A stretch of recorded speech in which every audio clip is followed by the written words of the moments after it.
वालेकुम स्टूडेंट्स। तो आज का हमारा टॉपिक है induced EMF.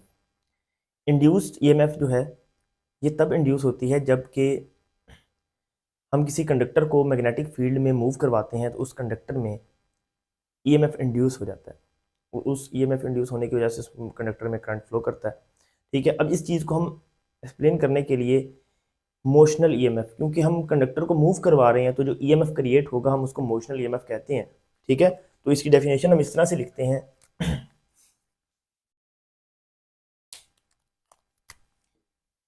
when a conductor move in magnetic field, the EMF induced in it is called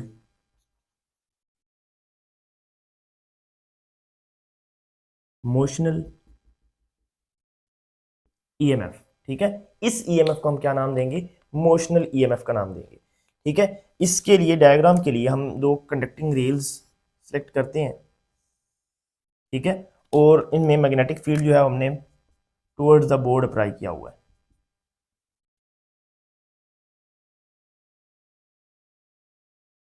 ठीक है, और एक रोड होगा जो इन रेल्स के ऊपर मूव करेगा। ठीक है, अब इसमें फॉर एग्जाम्पल हम सेलेक्ट कर लेते हैं कोई चार्ज पार्टिकल भी हो सकता है। ठीक है, क्योंकि जाहिर सी बात है अगर मेटल का रॉड है तो वो मेटल में चार्जेस होंगे। ठीक है, तो अगर हमें इसको कंप्लीट लूप बनाना है तो यहाँ पर हमें एक गैल्वेनोमीटर अटैच करना पड़ेगा जो कि करंट की डायरेक्शन को बताएगा। ठीक है, तो इस तरह से आप इस डायग्राम को ड्रॉ कर सकते हैं। अब ये points A B C D, तो ये कंप्लीट लूप बन जाएगी। ठीक है और जो डिस्टेंस है इन दो रेल्स का ये लेंथ कहलाएगा। ठीक है, अब एक्सप्लेनेशन में हम यही चीजें डायग्राम वाली ही लिख देंगे कि consider two rails conducting rod placed on two parallel rails. दो रेल्स पे एक कंडक्टिंग रोड होगा। ठीक है, और इसको हम वी कनेक्टेड अ गैल्वेनोमीटर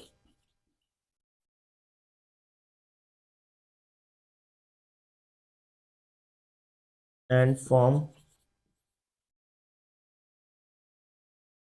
एक लूप बनेगी A B C D A, ये कंप्लीट लूप बन जाएगी यहां पर। ठीक है, ए बी सी डी ए। अच्छा, अब इस केस में जब ये रॉड हम इस मैग्नेटिक फील्ड में मूव करेंगे, इस रॉड में ईएमएफ क्रिएट होगा, मतलब पोटेंशियल जिसको हम कहते हैं। ठीक है, और ये ईएमएफ किसकी वजह से होगा? Due to change in potential. ये चीज पोटेंशियल क्या है? V B minus V A. Upward high potential होगा, लो पोटेंशियल, तो हाई में से लो माइनस करेंगे, वो चेंज इन पोटेंशियल आएगा, वही हमारा इंड्यूस्ड ईएमएफ कहलाएगा। ठीक है, ये तो होगी सिंपल डेरिवेशन। इसके बाद अब हम बात करेंगे कि अगर कंडक्टर स्टेशनरी हो, अगर ये कंडक्टर स्टेशनरी है, इसको हम मूव नहीं करवा रहे, तो there is no induced EMF. ठीक है, हम यहां पर क्या लिखेंगे?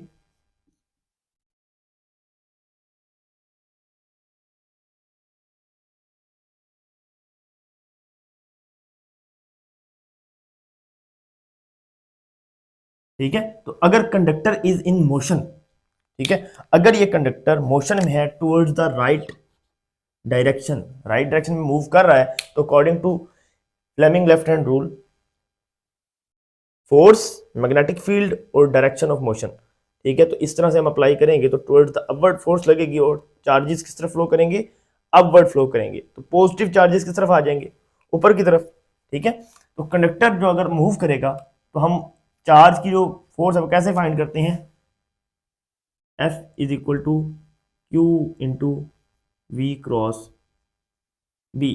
तो यहाँ पर एंगल जो है वो 90 डिग्री है, तीनों वेक्टर्स का डायरेक्शन, ये मैग्नेटिक फील्ड और ये फोर्स, तो तीनों 90 डिग्री हैं। तो वी और बी का अगर एंगल हम यहाँ पर लगा भी दें 90 डिग्री, ये आ जाएगा Q V B sine of theta, sine 90 degree equal to 1 हो जाएगा, तो which is equal to Q V B. ये आ गई मैग्नेटिक फोर्स एफ बी। ठीक है, मैग्नेटिक फोर्स हमें कैसे मिली? जो कि चार्ज पार्टिकल पर लगती है, मतलब अप्लाई होती है। F is equal to Q into V cross B. जब वी क्रॉस बी आप अप्लाई करेंगे तो दोनों वेलोसिटी में, और वेलोसिटी किस तरफ है? इस तरफ है, और magnetic field towards the board है। ठीक है, और वेलोसिटी देखें ना, ये towards the four magnetic field, और ये तो इनका एंगल क्या बनेगा? 90 डिग्री। तो ये 90 डिग्री जब एंगल आप पुट करेंगे साइन थीटा, तो साइन 90 इज इक्वल टू 1 होता है, तो आपके पास आंसर क्यू वी बी ही आ जाएगा। अब डायरेक्शन ऑफ फोर्स कैसे फाइंड आउट करेंगे? By Fleming left hand rule. ठीक है, हम यहां पर लिख सकते हैं बाय फ्लेमिंग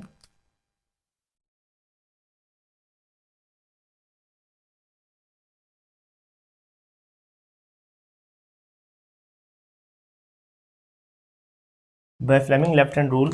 चार्ज पर जब फोर्स लगेगी वो टुवर्ड्स द अप लगेगी, तो पॉजिटिव चार्जेस किस तरफ जाना शुरू हो जाएंगे? ऊपर की तरफ। ठीक है, और नीचे की तरफ क्या, कौन से चार्जेस होंगे? नेगेटिव। तो यहां पर एक इलेक्ट्रिक फील्ड क्रिएट होगा जो कि बी से ए की तरफ होगा। ठीक हो गया। अब इलेक्ट्रिक फील्ड जब क्रिएट हो जाएगा, तो इस इलेक्ट्रिक फील्ड में एक चार्ज पर फोर्स लगेगी जो कि क्या कहलाएगी? इलेक्ट्रोस्टैटिक फोर्स कहलाएगी। ठीक है, फोर्स ऑन अ चार्ज। तो यहां पर कौन सी फोर्स एक्ट करेगी? F is equal to Q E, क्योंकि इलेक्ट्रिक फील्ड की वजह से जो फोर्स लगती है F is equal to Q E कहलाएगी। ठीक हो गया, तो ये भी यहां से चीज एक्सप्लेनेशन होगी। और चार्जेस जो हैं वो अपवर्ड, पॉजिटिव चार्जेस क्यों कैलकुलेट अपवर्ड हो रहे हैं? क्योंकि वेलोसिटी अगर इस तरफ है तो चार्ज पर और जो अपवर्ड लगेगी, और पॉजिटिव चार्जेस ऊपर की तरफ आ जाएंगे, नेगेटिव चार्जेस नीचे हो जाएंगे, तो इनके बिटवीन जो है वो इलेक्ट्रिक फील्ड क्रिएट होगा। इलेक्ट्रिक फील्ड की वजह से इलेक्ट्रोस्टैटिक फोर्स एक्ट करेगी किसी भी चार्ज पार्टिकल पर।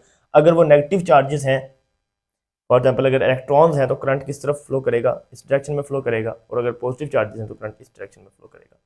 ठीक हो गया, ये चीज़ भी यहाँ पर क्लियर हो गई। तो इक्विलिब्रियम स्टेट, कुछ देर बाद इक्विलिब्रियम स्टेट अचीव कर लेंगे ये चार्जेस। जब ये पॉजिटिव चार्जेस ऊपर की तरफ आएंगे, तो ये जो डायरेक्शन है पॉजिटिव चार्जेस की, ये वाली हो जाएगी। तो हम कन्वेंशनल करंट की डायरेक्शन ये लगा देते हैं। ठीक है, anti clockwise, anti clockwise direction है इस करंट की। अच्छा, अब जब ये कुछ देर तक इक्विलिब्रियम स्टेट जब अपनी अचीव कर लेते हैं, तो दोनों फोर्सेस बैलेंस हो जाती हैं, मैग्नेटिक फोर्स और इलेक्ट्रोस्टैटिक फोर्स। हम यहाँ पर क्या लिखेंगे? F E is equal to F B. जब ये दोनों इक्वल हो जाएंगी, तो एफ ई किसके इक्वल है? क्यू ई के। और एफ बी किसके इक्वल है? क्यू वी बी के। ठीक है, यहां से क्यू और क्यू कैंसिल हो जाएगा, हमारे पास जो आंसर आएगा वो आएगा E is equal to V B. ठीक हो गया। अब हम पोटेंशियल ग्रेडियंट के फॉर्म में electric field as a potential gradient, हमने एक टॉपिक पढ़ा इलेक्ट्रोस्टैटिक में, वो हमें क्या बताता है? E is equal to minus del V over length between the plates. तो लेंथ कैपिटल एल है, ये आ जाएगी। ठीक है, यहां से डेल वी जो है वो किसके इक्वल आ जाएगा?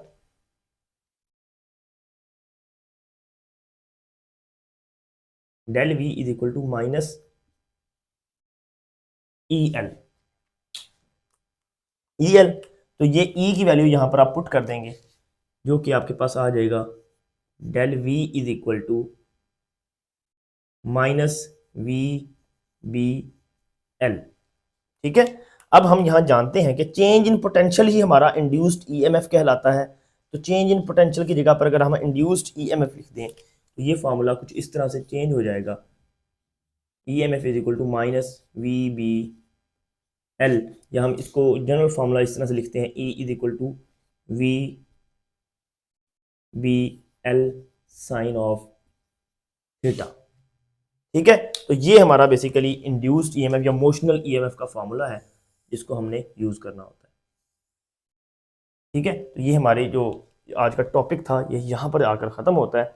इंड्यूस्ड ईएमएफ जो कि किस चीज़ पर डिपेंड करता है, मोशन मतलब स्पीड पर, मैग्नेटिक फील्ड पर और लेंथ बिटवीन द रेल्स। ठीक है, और इनके बिटवीन एंगल पर भी डिपेंड करता है कि इनके बिटवीन फील्ड वेलोसिटी और मैग्नेटिक फील्ड के दरमियान क्या एंगल है। ठीक है, मतलब मूवमेंट किस तरफ हो रही है और फील्ड किस तरफ अप्लाई हुआ हुआ है, वी और बी के दरमियान जो एंगल होता है वो यहाँ पर पुट किया जाता है, उसके अकॉर्डिंग इंड्यूस्ड ईएमएफ क्रिएट होता है। अब इसकी डिपेंडेंस किन तीन चीज़ों पर है, एक तो वेलोसिटी पर है, दूसरा मैग्नेटिक फील्ड पर है, लेंथ पर है और थीटा पर है, एंगल पर। इसके अकॉर्डिंग अगर वेलोसिटी बढ़ाएंगे इंड्यूस्ड ईएमएफ इंक्रीज करेगा, मतलब उस कंडक्टर को अगर आप मूव करवा रहे हैं जितनी स्पीड से मूव करेंगे उतना इंड्यूस्ड ईएमएफ की वैल्यू ज्यादा होगी। उसके बाद अगर जितना मैग्नेटिक फील्ड की स्ट्रेंथ स्ट्रॉन्ग है उतना इंड्यूस्ड ईएमएफ ज्यादा होगा, अगर लेंथ ज्यादा है तो भी इंड्यूस्ड ईएमएफ ज्यादा होगा। और उसके बाद एंगल, अगर राइट एंगल है 90 डिग्री है मतलब परपेंडिकुलर है तो मैक्सिमम इंड्यूस्ड ईएमएफ होगा, अगर 90 डिग्री से कम है तो इंड्यूस्ड ईएमएफ की वैल्यू कम हो जाएगी। ठीक है, तो ये जो हमारे टॉपिक्स इसमें मेन है वो ये, एक तो मोशनल ईएमएफ का साथ फार्मूला भी यही वाला लिख देते हैं हम। ठीक है, E is equal to V B L sine of theta. ठीक है, फिर डायग्राम आप अच्छे से डायग्राम इसकी ड्रॉ करें। ठीक है, रेल्स होंगी, एक कंडक्टिंग रॉड होगा, इसको आप points A B C D का नाम दें। ठीक है, अपवर्ड जो है पॉजिटिव चार्जेस कलेक्ट हो जाएंगे, डाउनवर्ड जो है नेगेटिव चार्जेस, उनके बिटवीन क्या बनेगा, एक इलेक्ट्रिक फील्ड क्रिएट होगा, उस इलेक्ट्रिक फील्ड की वजह से चार्जेस फ्लो करेंगे। ठीक है, एक्सप्लेनेशन में हमने यही बात लिखनी है कि दो रेल्स होंगी, उनमें एक कंडक्टिंग रॉड को प्लेस करेंगे और साथ गैल्वेनोमीटर जो है वो अटैच कर देंगे। और जब कंडक्टर मूव नहीं कर रहा, कंडक्टर इन स्टेशनरी स्टेट, तो there is no deflection in galvanometer. ठीक है, गैल्वेनोमीटर में कोई डिफ्लेक्शन नहीं होगी और हमें पता चलेगा कि यहाँ पर कोई भी करंट क्रिएट नहीं हो रहा। ठीक है, तो लेकिन जब हम इसको मूव करेंगे तो तब यहाँ पर एक करंट की वैल्यू आपको डिटेक्ट होगी। जब राइट एंगल को लेकर जाएंगे तो ये एक और डायरेक्शन में मूव करेगा, अगर हम इसको इस तरफ को मूव करेंगे तो इसकी गैल्वेनोमीटर की डिफ्लेक्शन ऑपोजिट डायरेक्शन में हो जाएगी, तो हमें पता चलेगा कि जो इंड्यूस्ड ईएमएफ है इसकी डायरेक्शन को भी चेंज किया जा सकता है। ठीक है, तो इंड्यूस्ड ईएमएफ जो है चेंज इन पोटेंशियल के इक्वल है, मतलब हाई पोटेंशियल लो पोटेंशियल, और इन दोनों का जो डिफरेंस होगा वो इंड्यूस्ड ईएमएफ कहलाएगा। ठीक है, और अगर कंडक्टर मोशन में है तो उन चार्जेस पर फोर्स किस तरफ लगेगी वो आप फ्लेमिंग लेफ्ट हैंड रूल से इजीली बता सकते हैं। ठीक है, ये लेफ्ट हैंड रूल है, तो थंब की डायरेक्शन जो है आपको फोर्स बताएगी। ठीक है, ये फिंगर जो है मैग्नेटिक फील्ड की डायरेक्शन में, क्योंकि टुवर्ड्स द बोर्ड हम कह रहे हैं मैग्नेटिक फील्ड, ये वेलोसिटी की डायरेक्शन है, और अपवर्ड लगेगी चार्जेस पर फोर्स, तो चार्ज जो है वो बी पॉइंट पर अक्यूमुलेट हो जाएंगे, इकट्ठे हो जाएंगे। ठीक है, तो लेफ्ट हैंड रूल से हमने ये फोर्स बता दी। ठीक है, उसके बाद फोर्स ऑन अ चार्ज क्या कौन सी एग्जर्ट करेगी फोर्स, इलेक्ट्रोस्टैटिक फोर्स, क्योंकि जब पॉजिटिव चार्जेस ऊपर और नेगेटिव चार्जेस नीचे हो जाएंगे तो बिटवीन इनके इलेक्ट्रिक फील्ड क्रिएट होगा, और उस इलेक्ट्रिक फील्ड में जो फोर्स लगेगी चार्ज पर वो इलेक्ट्रोस्टैटिक फोर्स कराएगी F is equal to Q E. ठीक है, अब इक्विलिब्रियम स्टेट ये होती है कि जब दोनों फोर्सेस मैग्नेटिक फोर्स और इलेक्ट्रोस्टैटिक फोर्स बैलेंस हो जाएंगी तो तब चार्ज जो है वो एक कांस्टेंट वेलोसिटी के साथ मूव करेगा। ठीक है, तो Q E is equal to Q V B, Q से क्यू कैंसिल आउट हो जाएगा, E is equal to V B आ गया। अब पोटेंशियल ग्रेडियंट वाला फॉर्मूला हमने इलेक्ट्रोस्टैटिक में पढ़ा हुआ है, E is equal to minus del V over del R, और डेल आर बेसिकली डिस्टेंस होता है फील्ड के बिटवीन, तो फील्ड के बिटवीन डिस्टेंस जो है वो कैपिटल एल है, तो उसके अकॉर्डिंग हमने लिख दिया। अब हम पोटेंशियल, यहाँ पे पोटेंशियल फाइंड आउट करना है तो एल को यहाँ पर आके मल्टीप्लाई कर देंगे, del V is equal to E L, minus sign इस तरफ आ गया। ठीक है, अब हमारे पास ई की वैल्यू है वी बी, तो ई की जगह पे हमने ये वी बी पुट कर दिया, तो del V is equal to minus V B L आ गया। अब चेंज इन पोटेंशियल ही हमारे पास क्या होता है, इंड्यूस्ड ई एम एफ होता है। ठीक है, तो induced E M F is equal to minus V B L, और अगर हम इसको ओपन फॉर्म में लिखें तो E induced E M F is equal to minus V B L sine of theta. ठीक है, तो ये हमारा इंड्यूस्ड ईएमएफ वाला टॉपिक था जो कि फैराडे लॉ के साथ कंप्लीट किया गया है। फैराडे लॉ इंशाल्लाह नेक्स्ट वीडियो में हम उसको कंप्लीट करेंगे। तो आई होप कि आप लोगों को इंड्यूस्ड ईएमएफ तक का टॉपिक अच्छे से समझ आ गया होगा। ठीक है, मज़ीद देखने के लिए आप चैनल को सब्सक्राइब करें, अपना ख्याल रखिएगा, अल्लाह हाफ़िज़।